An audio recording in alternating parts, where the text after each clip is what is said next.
was way more underground. The internet wasn't as big as it is now, where they have thousands of YouTubers and everything else. But Cooper was taken out. He knew too much information. He told too much information. He had ties to the intel agencies, as he was a former government employee back in the 70s and 80s, I believe. So he was taken out. Alex Jones was slid in. Long story short, here's some clips talking about Project Bluebeam, the faking of an alien invasion, talked about by multiple people out there. If enough people believe that something is real, then it is real in its effects. In terms of social reality. In terms of the social reality, in terms of what people act according to their beliefs. Yeah. And that opens a question of, really at two levels, perhaps something that we are creating ourselves, perhaps a series of images that we are projecting. I think Carl Jung came very close to expressing that idea in one of his books. Or could it be manipulated purposely by people who have the technology to simulate UFO sightings? And people say, well, of course not. Who would do a thing like that? Well, I would remind you that during the Watergate investigation, it was discovered that there was a plan originated in the White House to surface a submarine off the coast of Cuba and paint the second coming of Christ over the island of Cuba using holograms. Which is well within our technology today. The idea was that since there is a large Catholic population in Cuba, they would be so upset by this vision that this would saturate the communication channels, the telephone system in Cuba, long enough for an invasion to take place. How interesting. I never heard of that. Well, I think that's a classic in psychological warfare, but that kind of manipulation is well understood. And I have personally investigated several apparently genuine UFO cases where there was, in fact, a manipulation. My conclusion, the conclusion of scientists working with me, was that there was, in fact, a manipulation taking place, and that it was not a hoax on the part of the witnesses, but a hoax on the part of somebody much better organized.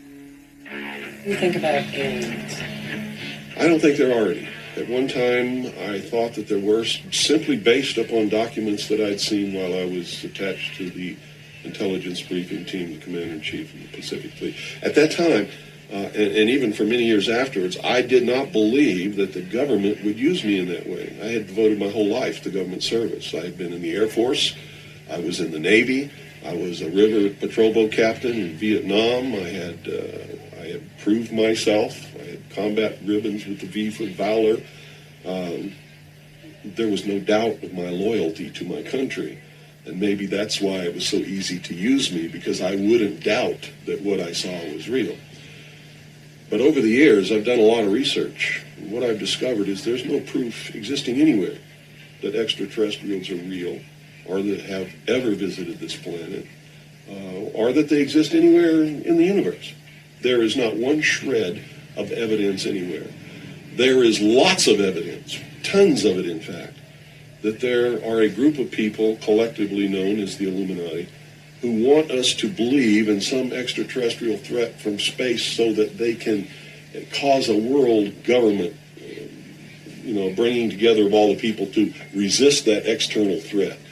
And the first time that I saw any reference to that, I was reading some papers from the Carnegie Endowment Fund, and there was a record of a speech.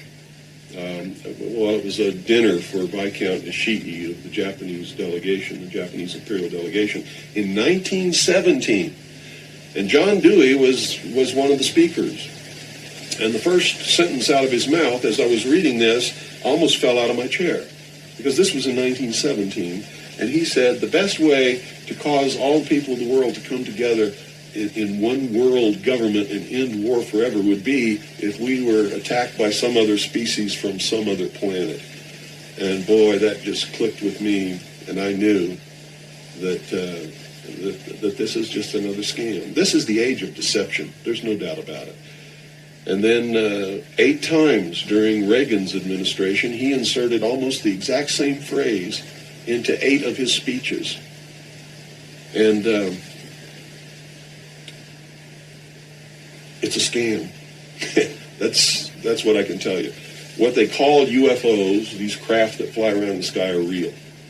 But they're not piloted by some little green guy from some other planet.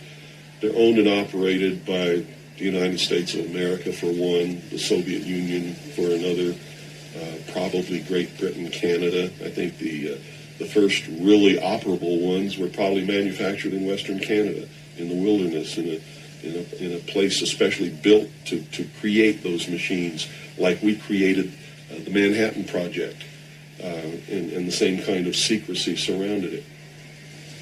So the technology is real. It's been kept secret, and it's been used to promote this concept that there's an alien threat to this earth. The cattle mutilations I've discovered in my research are nothing more than what's left after the government does its secret tests on the low-level radiation leakage from its atomic weapons assembly plants and atomic power plants. It's a low-level radiation monitoring project. And if you look at what's missing in the cattle, you'll see that it's just as clear as day. They take the lips, they take the tongue, they take a 6-inch patch of skin, they core out the rectum, the colon area, where those kinds of things would collect if they pass through the digestive system. On female cows, they take the udder to check for low-level radiation in the milk. This is being passed to the calves. And these are all grazing animals that graze on the grass where the radiation falls when it falls from the air. And it's just an incredible deception. And I'm just amazed that people have fallen for it in the manner that they have in the absence of any proof whatsoever. I mean, they cite hearsay as proof. Well, what about all of the alien abductions? They're not abductions. They're the results of a tremendously successful and very sophisticated mind control operation, all of which has been in development. Well, they started working on those kinds of things since before World War II. But they have perfected them. On my website, I have a patent of a machine that can read your brainwaves, can recombine them in a computer and send them back to you, and make you think things happened that never happened. I mean, you can't get a patent for something like that unless it really works. You have to prove it to the patent office.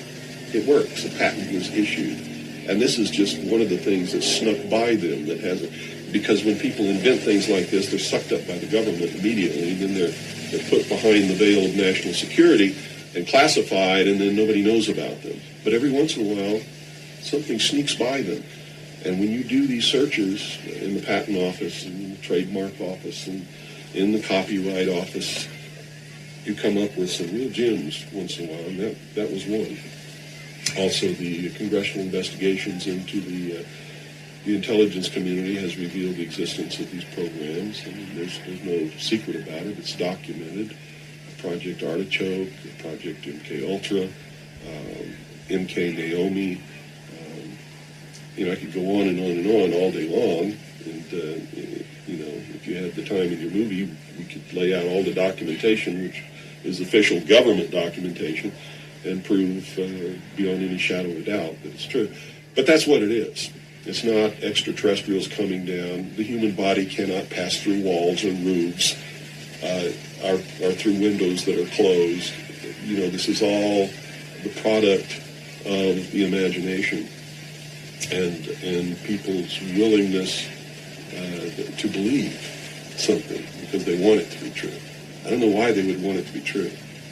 You see, because if it were true, these are not friendly aliens. They're doing some terrible things to people. If I were to kidnap somebody, pass them up through the roof, and take them somewhere, and perform operations on them, and take samples of semen and ova from their, reproductive organs, and plant thoughts in their mind, and all this kind of stuff, and then bring them back, guess where I'd be right now? In prison. It's kidnapping. It's criminal. It's a terrible thing. So there's a morbid sense about all this too, as if people want to be hurt for some reason. I don't understand that. But that certainly is something that somebody needs to look at. Why do people feel that this needs to be real? What in them says, I want to be abducted and abused and kidnapped and raped and all of this stuff against my will? because they seem to take some kind of satisfaction that this is happening.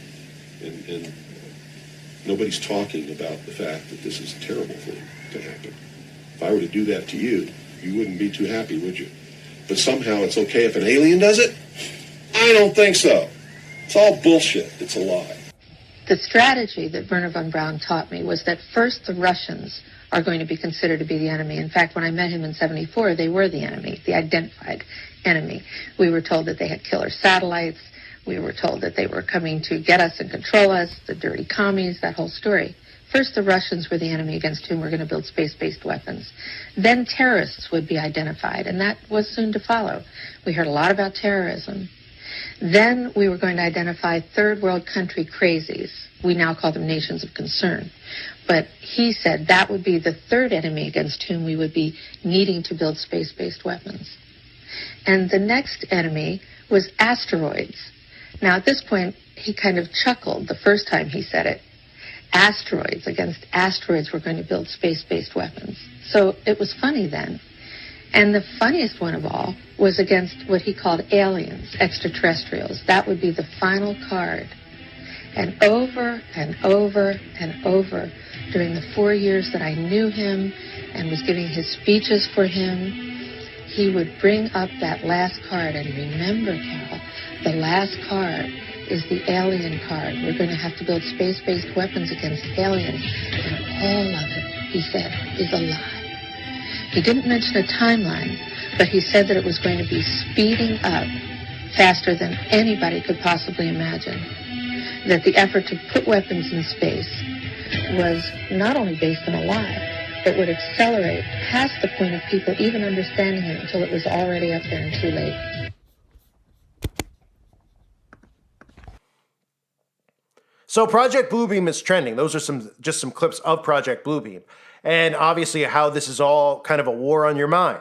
Talking about this decades ago, talking about, the patents that you hear about, certain things that they could do with your mind. I mean, these are all things, if you look into DARPA, et cetera, they've made known now. Those video clips are from, the 80s and 90s, okay? Some believe, as you heard, the final card is the alien card, the fake alien invasion. So these are things we all need to be aware of. So while this is trending, I thought I'd take the opportunity to make mention of these things. Because a lot of people are going to see that story. They're going to look at the story. The government doesn't really care if you're talking about, what's going on there. I'm surprised they didn't say aliens. I'm surprised they're letting Nephilim trend because most people don't even know what Nephilim are. But, it's a type of story that'll make people laugh. They're like, oh, were the aliens, the fallen angels, what stores were they shopping at the mall? Did they go get a bagel? You know what I mean? Did they go to McDonald's and get some human flesh? I mean, those are the types of things people are talking about. So they don't really care that it's trending, obviously. But if, people start actually waking up and realizing this stuff about the alien deception, what Project Bluebeam is, which is great that and Nephilim are trending, then we would be going in a better direction here with actual truth and evidence being put out there, because there's tons of evidence. There's tons of evidence with Project Bluebeam. It's government documented, okay? All this type of technology we know they have, and it's just the question of why. It's always the question of why. Why would anyone do that? Control, power. That's why. We look at shows and movies about the Roman Empire, et cetera, and these people were like, oh, man, they were sick back then. What do you think? Those types of people don't exist now? Maybe not in your mind, because you're living in a fake, false reality that they've created around you. But the sickest, most twisted people you could possibly imagine now all have power. They all have government power. They all have political is government power. But they all have social status power. They're celebrities, etc. And nobody would believe that they'd all be in on it, because they go, how are they all in on it? They're only famous because they are in on it. That's the point. You don't become famous the way they tell you, where you could work really hard. They do that to keep you as a mouse at a wheel, to chase after something you can't achieve. It destroys you physically, it destroys you emotionally, it destroys you mentally, right? They're all in these positions to control your perception of reality. And what they're trying to do is strip us of our rights, enslave us, and take total control over us. And that's exactly what we're headed towards. So, Nephilim trending, Project Bluebeam trending. I thought I'd cover it. Couldn't believe it when I saw it at first. I'm like, are you kidding me that these things are actually trending? But maybe there was a Nephilim at the mall. I mean, if I was going to guess, I'd guess he was going to a bagel shop. That's just me. Why? Well, I think you could all figure that out. But, hey, it's out there. Why not talk about it? I thank everybody for being here. Hope you're all doing well. God bless all of you, as always, and your families.